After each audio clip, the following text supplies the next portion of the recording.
Hey there, Lisa Concepcion here, life coach and founder of LoveQuestCoaching.com. I help people just like you who have their shit together when it comes to their life, but for the life of you, you don't know why you struggle when it comes to relationships. So I help people to understand why the struggle is happening, what the root of it is, so that you can then shift it, heal it, and completely change your life, just the way I did too. So today I'm talking a little bit about high quality women and the complaint that they have that they cannot attract high quality men. So we're going to dive into why that is and what you can do about it. And I'm going to share a bit of my own experience for what I did with myself, to myself, and for myself to get over that core issue behind this problem. So that's always the number one thing. You always want to ask yourself, what is it in me that is attracting this? What is it in me that is leading to this kind of result, generating this kind of result in my life? That's the most empowering thing that you can ask, because it turns the focus on yourself, where then you can make some positive changes.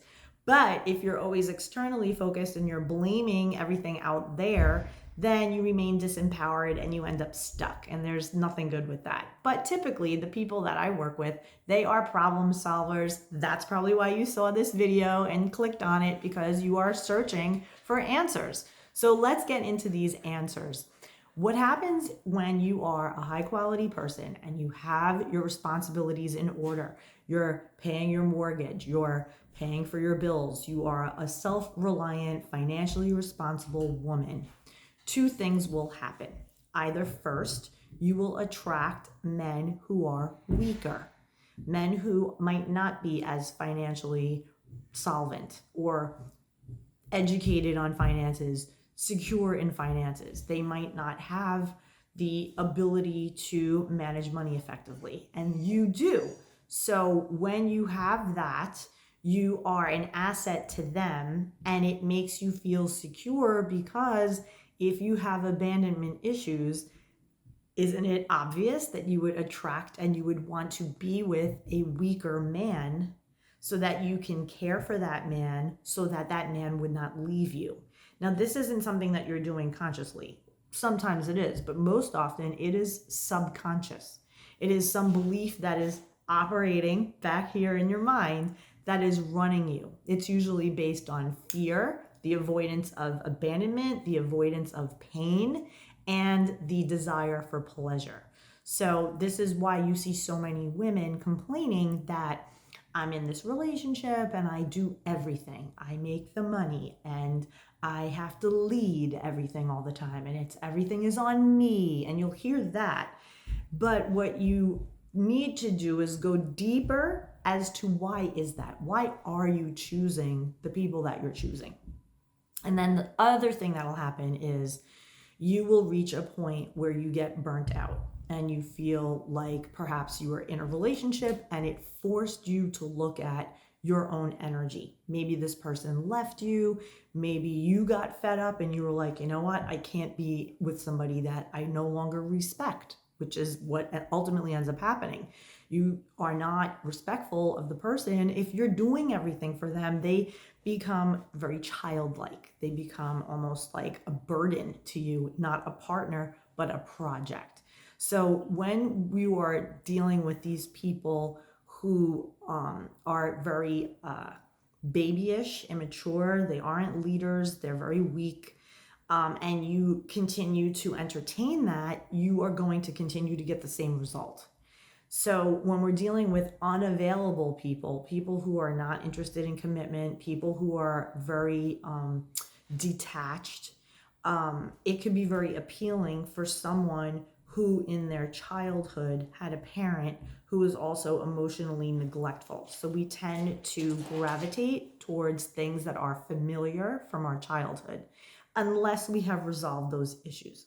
So one of the things that I did to handle all of this, because I was definitely that woman back in the day, I, still am in many ways, but I learned to, instead of just go, do, and earn, I learned to be more in my feminine, and I learned to create a business that allows me to be more authentic to myself where I am creating and serving and doing videos like this instead of getting up, commuting to a concrete jungle and sitting in an office with fake lighting and just an abnormal, unnatural environment that wasn't fulfilling to the natural person that we all are, right? We're not meant to be sitting in front of a desk for 8 hours under fluorescent lighting in a cubicle, right? Breathing processed air.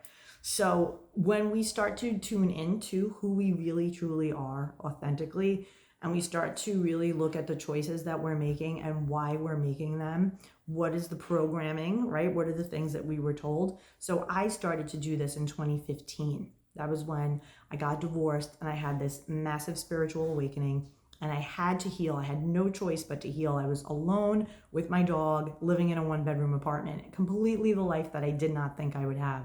And I asked myself, how did I get here? I was in prayer and I said, show me the answers as to why I got here. Why am I where I am at 44 years old at the time? And so the truth, when you're seeking it, is always revealed to you. And I went on this beautiful journey back to myself where I learned about inner child work. I got to meet my wounded inner children and reparent them. And that is now what I teach people how to do. And I tell you, it was transformational and life-changing. And it led to me creating a whole new business for myself, one that allows for freedom and creativity and nurturing. And I get to hang out with people that are really looking to level up in their own lives emotionally and spiritually, and just really connect deeply to the creator of all. And I get to talk about these high-level, ideas and things that really aren't in the mainstream. So with that said, I was able to change my whole life. I'm now remarried. I am living in a beautiful home that my husband and I created together, and I get to serve the people in this type of way. So you can do it. I did it. I would say, to be realistic, it took me a solid year to get over my divorce and subsequent narcissistic abusive relationship that I was in, thankfully only for 5 months, but it felt like way longer because of the mess that causes in your mind. But in the end, when I look back, I can reflect on it and thank that entire situation and use it and look at it as a gift, because it really caused me and inspired me and led me to the ultimate choice of looking inward and going inward, healing my codependency, which you can do too. I can teach you how. Healing these resentments and these old beliefs that were just keeping me stuck, learning how to transfer those beliefs and integrate new beliefs by new actions in your life. That's what I did. So that's why I have a completely different life today. And this is the stuff that I teach people. And the thing is, it's never too late. Like, I was 44 years old when I started on this path. I reached a point in my life that I just was not happy with where my life was, where it netted out, and it was on me to do something to change it. And so I went along on this journey. It was very spiritual. It was very completion, meaning I completed myself. I didn't need anybody out there to complete me. I was fully free of codependency, which, if anyone out there watching this is codependent, to be free from that is a game changer in your life. So I will end it there. I will invite you, if you stayed this long, to click the link in my bio. I offer a free Love Life assessment over on my website, LoveQuestCoaching.com. I invite you over there to check out that, and also the free information that's there, blogs, different things that can help you to move forward in your own life. And I'm happy to help you. So thanks so much for watching, and feel free to subscribe, hit the bell notification so that when these videos go up, you are invited to the party. Thanks so much and have a blessed day. Bye.